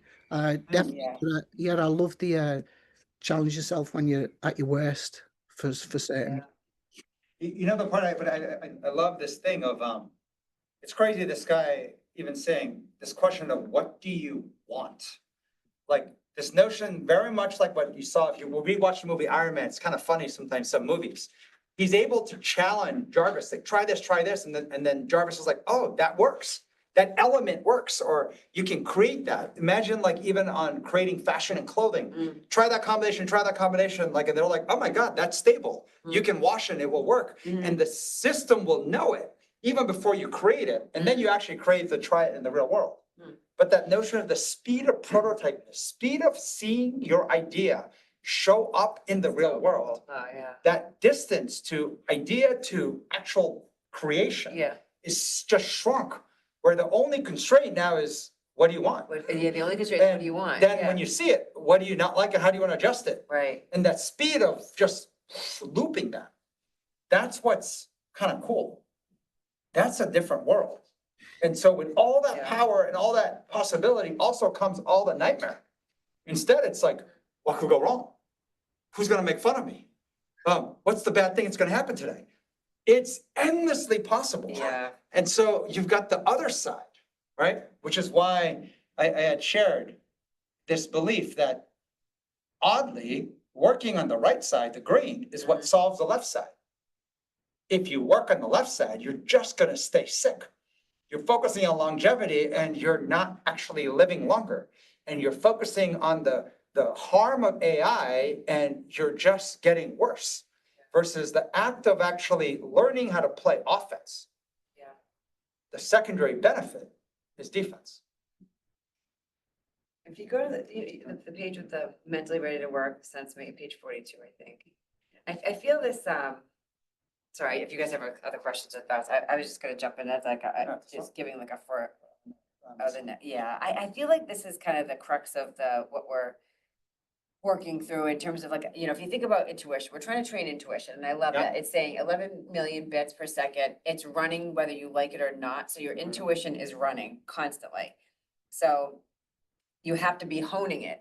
You have to be, it's to understand and be aware of what's actually happening in your head. And this is really hard because you could have like 1,000 different conversations. While this class was going, I'm sure people kind of veered off into different things it's making you think of. So to actually be able to hone, what was I thinking? Why was I thinking that? I mean, it can feel like it's like a never ending, and it kind of is a never ending, it's a never ending So can I tell you awareness about- exercise. So not to ding meditation, right? Yeah. Because it has its place. Yeah. But the industrial age way is to calm your mind and think by yourself, right? Mm. You want to understand what your head's doing? Go Yeah. quiet, think by yourself. Yeah. That is the wrong way to do it. Because the way we trick ourselves is, yeah, that's what I thought. I'm like, I don't know. Expose it. You have to see what comes out. It's like the artist would be like, oh my God, I would have made a great painting, but it was all in my head. No, put it on canvas. And once you see it on canvas, Yeah. then you'll see. And it's amazing in the act of exposing it, bringing it out, everything changes, Right. right? So this, it's like this concept connected to the whole sleep on it because I'm sure there are situations where you really should sleep on it, right? That's not like bad advice, but I agree with you that it's very situational and but if the world is moving so fast and waiting, you're gonna be behind in a world that's, especially a competitive advantage or whatever you're trying to do, 24 hours could be very meaningful, especially if you say, well, I'm gonna sleep on it, and then one night turns into weeks, turns into months, so you're really not just sleeping on it, you're just kind of punting it. Connected to, last night we were talking about, you need to be puzzling and exploring all the time. Because, like, for instance, like, we were talking about an event last night, about this charity event that Kathy brought up, and I was saying, God, how to think about you guys actually processing that. I'm like, what we would do, right, is if it was Charlie and I, it would be one of the things somewhere that we will find a way to keep bringing it up and thinking about it, but it's not so present every day. Well, let me think about that one problem. Do you know what I'm saying? It's like you have to always be puzzling Yes. a bunch of things all the time because it doesn't, and someday it feels like magic and I'm just, oh, I know what we should do with that, but it's because you've been puzzling. It's like that last Yeah. piece of the puzzle all of a sudden is there. But because you've been working on the rest of the puzzle, not because you're like, I'm just gonna keep sleeping on it, Okay, Let me just keep thinking about it in my head, like, Can I add, so sleep on it? The industrial age sleep on it is almost like saying, take it out of the assembly line, right? Like, take that Yes. work and just take it out and just park put it in some first. warehouse, right? Yeah. Right? What most people do with sleep on it. Right? Right. It's like, shove it down, don't think about it, don't Think work on about it. It literally is almost like you take it out of the assembly line and you shove it in a warehouse, and so you almost don't see it, Right. right? Dumbest, worst thing to do, and people do it all the time. So that's not the sleep on. Okay. Josh Wakeskin, years ago, chess guy, we did a lot of work on Right. understanding how to leverage your intuitive mind, the subconscious mind. Yeah. Sleep on it was a tool to let your dreams and stuff attack a problem. It's the very last thing you look at before you go to bed. It's the first thing when you wake up you look at, meaning you're bookending the use of even sleep as a tool Yes. to solve a problem. Yes. If you insert it as the very last thing, it might be uncomfortable sleep. You will be solving it with 11 bits per second type brain. You wake up and you look at it again and suddenly you're like, oh. And the reason why you have an insight, oh, is because your intuitive mind has already been solving it. So suddenly it shows up, and that's the notion of puzzling. So when I think of sleep on it, it's like, let's go use the supercomputer that's 20 times more powerful, maybe even more than our logical brain. Yeah. That's where sleeping goes. Yeah. So then what happens is this, people are like, well, so I have so many problems, right? So that means I have to go read like 100 things before I go to bed, try to Yeah. solve it. No. That's actually just a lacking skill. We call it bending. Another way is reframing. Like the discussion we had last night was a nonprofit we tried to fundraise for, and we spent gobs more, integer multiples more than they fundraise. So I consider that not a success from the side of helping fundraise and support a nonprofit. Got exposure, which is great. Madison Avenue advertising, it was worth something because everyone saw it, but you know what? They need money, and that did not happen, right? So instead of like, what do we do to solve that? You reframe it, which is saying, like, we have a large community and we want to support different things. And some of it could be even making investments in businesses, but it could be like dancers, it could be artists, it could be, whatever it is. Reframing, like, how do we harness the power of our community, right? How do we harness, and by the way, power is, money matters, it's their voting, they get to vote. What do we do? And even overnight, I was thinking, God, we should have made it like in the art, where if you didn't want to buy it for yourself, maybe you could buy it and gift it, someone, that's right? And then we could auction it to those who want it here. Like, so people who couldn't afford that art could then go on the lottery and just get an amazing piece of art because someone's generosity. Like, I was thinking of like and now it's like, the idea of reframing is, and they had like this But catalog. did you sleep on that? Is that what your subconscious worked on that I last didn't night? plan to, it just did. As I walked in, I was like, oh, we should have added something like that. Because there's some people who have the means and they want someone to But appreciate you must art. be doing something in the morning that made that, there's something that you're doing, Charlie, that most people don't do. I'm not coming in bracing for, oh my God, what's a bad day, what's gonna go There wrong? it is. Well, there it is. Sorry, like Yes, you're not bracing for something going I'm wrong. looking for like, I want to solve big shit. So like, I want to solve, like, I was like, money is one thing. Every member who comes in has the power to vote with their dollars, Put the right? detail of that aside, because it's like, we're not there. Reframe. We're not with you, because like most people don't do this, right? To back it up, you're actually not coming in.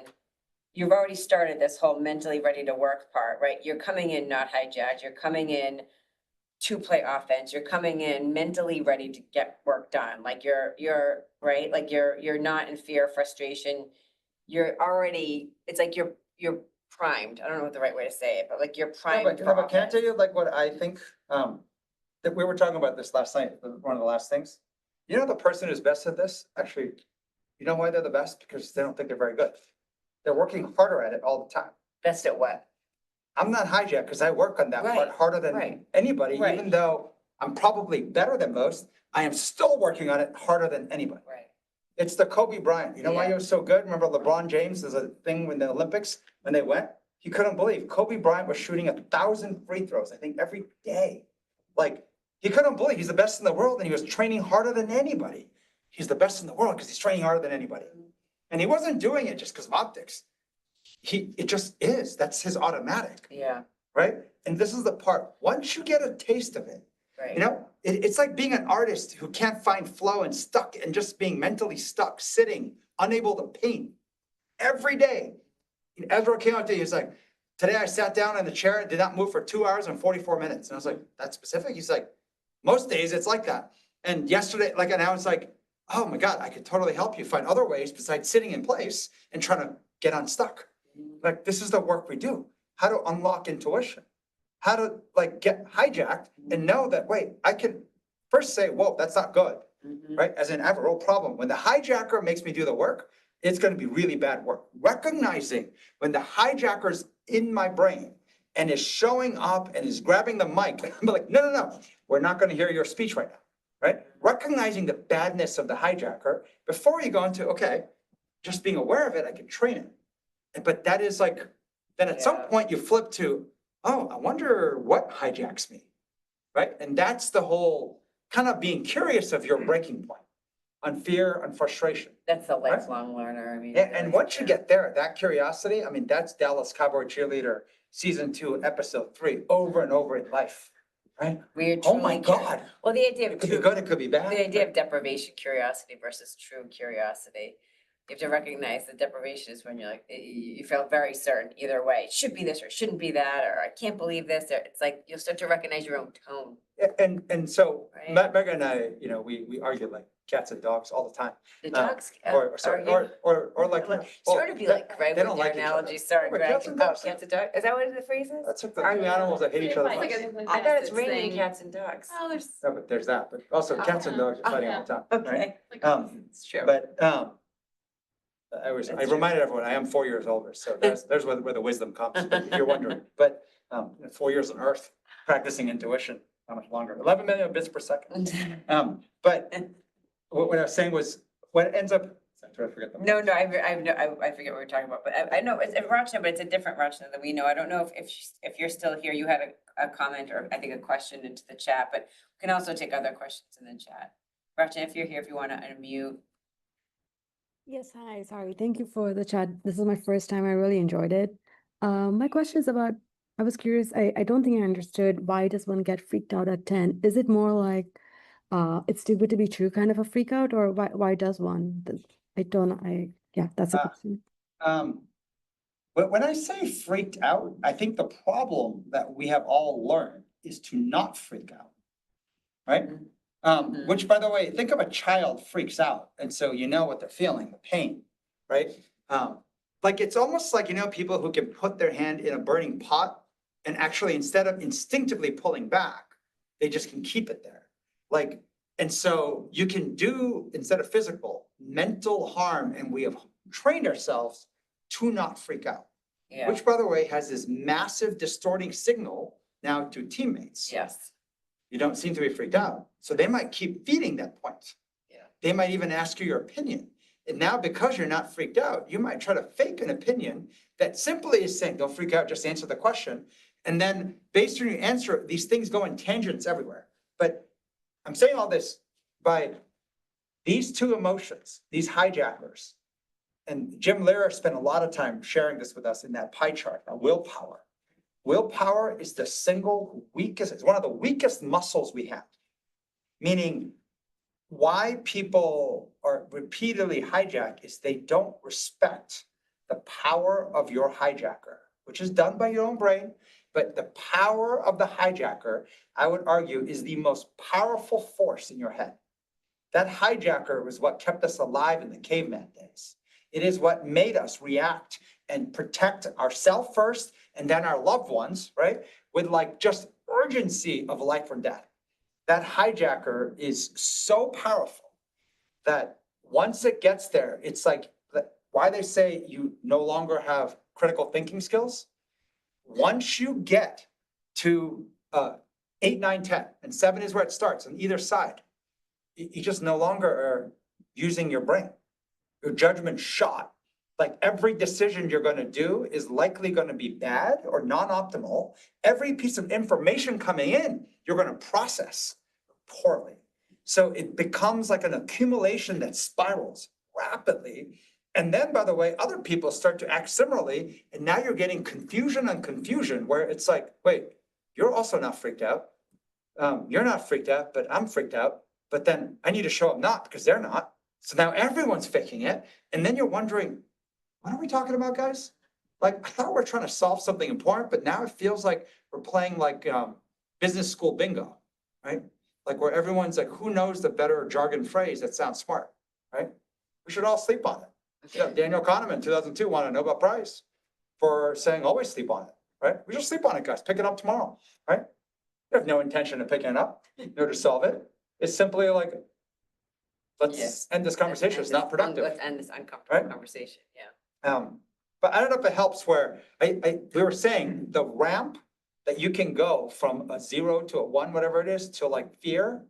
It is like, it goes like, you know, if you watch the Gladiator, not the Gladiator, the American Ninja ones, one of the final things is climbing that wall, looks like a hockey stick, right? And that you need real momentum to climb up. But I don't know if you can think of it backwards. It literally just goes, it goes up so fast. Like, so it climbs up that ramp very much like a really The good, emotion, you mean the tilty Yeah. emotion, the fear, the like you're frustration. like, Yeah, it's okay. yeah, Right, I'm okay, I'm I'm at a okay. 1, it's okay, no. Before, what? Like, and then before it's like 7, and then 7, boom, 10. How did it get here so fast? Yeah, And you were faking it the whole time, right? As it was ramping up, it's like your temperature raising. You're like, I think I'm getting a fever, Oh my God, I'm at 104. yeah. Like that's literally what happens. It just goes, whoa. Mhm. And so we're saying, especially with your own teammate, to be able to say, wait, I just got triggered, right? I just got like it's almost like I feel the ramp. Feel it, like it's like, whoa, it just moved up again. And to be able to say like, wait, it just, I don't care if you use a hand signal or whatnot, but being able to expose when that's happened. And then it's like the boy who cried wolf, right? Someone like Kathy may say, I fear all the time. I'm like, that's the boy who cried wolf, right? Or the girl who cried wolf in this case. Like, just do it. At some point, people will challenge it. That's what good human contact does. Really? You're scared again? And they'll be like, okay, maybe I'm just, my automatic thinking is, I thought always saying I'm scared is the right thing. No, that's not true. And so then you'll adjust. Like doing it wrong is part of the training program to get it right. Like you're gonna do it wrong. Give yourself the grace, right? Give yourself, like, it's kind of like learning to play golf well, right? Nobody is a master right away. And even if you were, you're gonna get bad. You're gonna have to keep going, right? It's like any sport. Like it takes reps and reps before the default automatic is more to do the right thing. Right now, you'll swing wildly, right? You're like, oh my God, I'm a natural at this. I'm like, oh God, you're in trouble. If you think you're a natural at like taming your hijack brain, right? In first try or first week, I'm like, oh God, you're in for a lot of bruising. There's a long answer for a short question. Anybody else?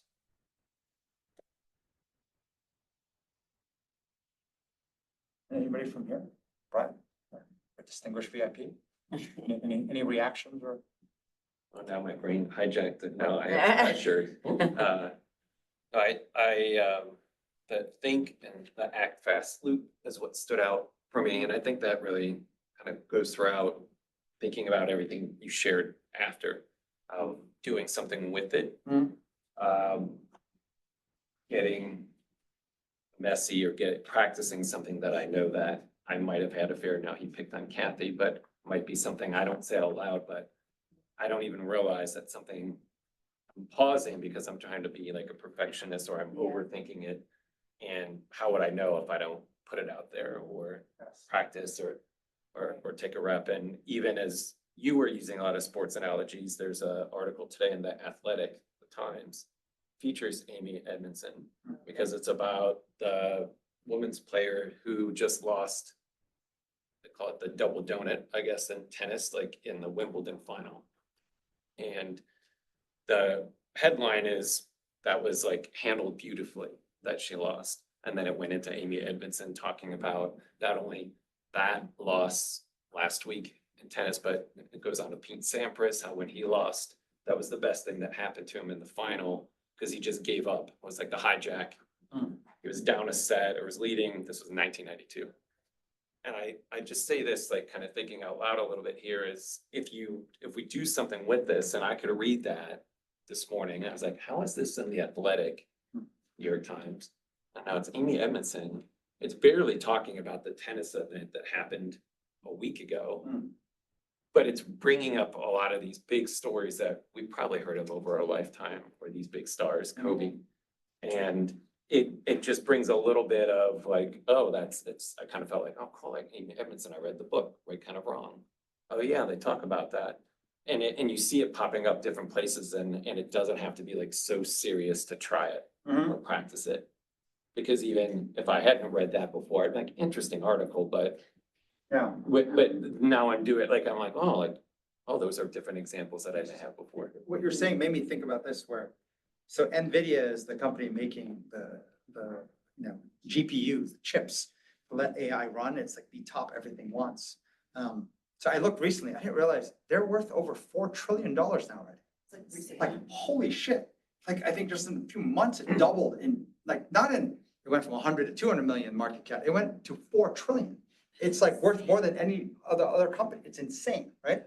And then I just read this morning that Mark Zuckerberg is building a AI farm the size of Manhattan, right? So that's how like much they want GPUs from NVIDIA and the power of getting more of them. Your intuitive brain is more powerful than the size of Manhattan, like data center with NVIDIA GPU chips.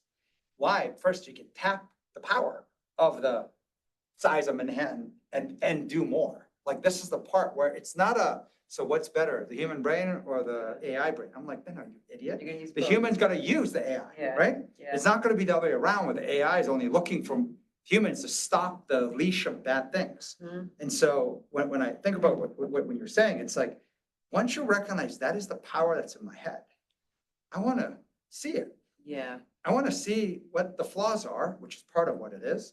And I wanna see it because if I can hone and train that, I don't even know what's possible. That's the whole think, act fast. Like, there's so, like, I think the ability to do anything now. I was watching a video this morning with this guy Naval. He was talking about how like, in the olden days, if you were born in a certain farm and that's what you had, all you can do is probably be a farmer, right? Or if you born like, starving family, you're just trying to survive and you may die, right? Versus now, it's totally different. You have endless possibilities. So literally it's just, what can you think? And what can you do? And then as you iterate, even the speed of your learning is like, wow, I knew nothing about this, but now I'm kind of one of the experts just because I did more reps and more bold experiments. So I just think about the power of, if we recognize how strong human mind is, but untrained, it's also the lethality of it is mental health, is overwork. It's not only a damage to everyone around you, but to yourself first and foremost. That's cool. Like, You're basically, did we talk about this a few weeks ago about ideas, like the value of an idea? Because now it's just what you just said, if you have the power and all the tools of Manhattan size GP, and now it's just some kid in, some farm that would otherwise not have if he just has a good idea of what to go do and use his brain to go do something, he could be the next Mark Zuckerberg or whatever, right? So it Mhm. becomes like your ability to think and create an idea of what you want to go do. But you still have to be able to put it out into the world, and you have to hone all of that, because otherwise it seems like if you just have a good idea, right, you can go and make something, but it's like an iteration of ideas. No, but it's not. Like, I hate the whole good ideas. Thing. Yeah. Screw that. Yeah, Like in an unpredictable, uncertain world, no idea is accurate. It's Right. you have to adjust and adjust and adjust to get it right. which Right? which And is so what it is. that- You said the- the speed of updating your mental Yeah. models, and the Right. speed of, you said like two things, I didn't catch the The second one. speed of updating mental, think of the ladders of influence. Yeah. The logic, which is the mental models, and then integrating new data. There's new information coming in and you have to know what is new and what is not, right? Mhm. But when you get something new, you have to say, hey, that changes everything, or that Mhm. changes this thing, right? And that's a And- hard thing to do if you have confirmation. Yes. I've already believed Yeah. this, so I'm not even gonna let that new data come in, because I don't really wanna So- have to. So maybe we'll Rethink. end with this part here, the Daniel Kahneman part I liked it. The confidence that individuals have in their beliefs depends mostly on the quality of the story they can tell about what they see, even if they see little. Meaning like, I'm writing and creating my movies. It's a never finished movie, but it's got a lot of color, a lot of characters building up, characters being phased out, it's like one of those shows where there's like a new entrant, but then if you watch Melrose Place, there's always someone new come in you want to sleep with, and then they kind of phase out. Someone gets killed or, kind of. You just showed your age. Sorry, but I'm saying, or Dallas Cowboy trailer, doesn't matter which one, right? It's the greatest show ever. But it's to recognize, like when everyone says we're driven, but we're human beings, storytellers, it's not even just storytelling. It's like I see something and what do I feel? It's like a whole movie. The feeling is a movie and saying, wait, that's my NVIDIA powered chip that's even stronger. Like I want to know what the hell is in there, right? And it's coming from past things and whatnot. And then there's a part of I want to know, and then I want to get it better. Yeah. A lot of people have oh yeah, just trust your intuition, trust your gut. I'm like, it's very wrong, right? So, but I need to know before I know what's wrong and what's right. And then there's a notion of infinitely trainable, upgradable. That's where you want to get to. And that's actually the counter agent to persistent uncertainty.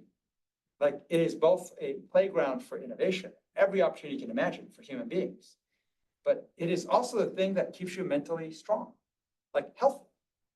Persistent uncertainty left alone just creates nightmares, right? And you're creating a nightmare with a hijacker who is so strong, it looks like Mike Collette when he's in his strongest, like just arms crossed, looking at you saying, yeah, good luck, Laura. Good luck today, right? See what you're gonna do, right? Good luck trying to get that impossible task which you failed for the last year, just somehow done today. Good luck. I'll sit here and watch you, maybe mock you a little bit, right? For your little foolish optimism you're gonna try, right? And good luck if you show someone and when you see their reaction, they're thinking, you idiot, right? Good luck, right? Or the frustrated one, right? Like, how could you operate this way? People all around you, they're like making you go backwards, right? You come into work and they're throwing quicksand everywhere. So you're sinking the minute you step in front of your colleagues, right? Everyone's trying to mess you up, right? Give you a bad day, right? When the work is already hard, they're just trying to wreck you, right? It's like Mike Collette style, size, just growing bigger. So then you're like looking for who's trying to wreck me.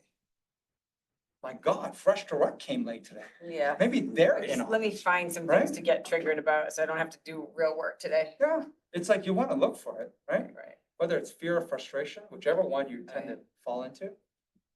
Just data points everywhere, including the news. And if Trump isn't like feeding into it too, there's other Trumps in the world, like, like your mother. I'm saying it's like everywhere. I love it. So anyways. All right, you guys, Ah. enjoy. The class will be in video and then AI coach integrates it by tomorrow too. So hopefully, CK Life Lessons. yes. I didn't know a better title. No, it's If good. you have a better title, you can email, we can change it in hindsight. All right, It's gonna stick. Certainty, rigidity, just no change. no change. No change. All right, we'll see you guys next week. Let me copy the chat.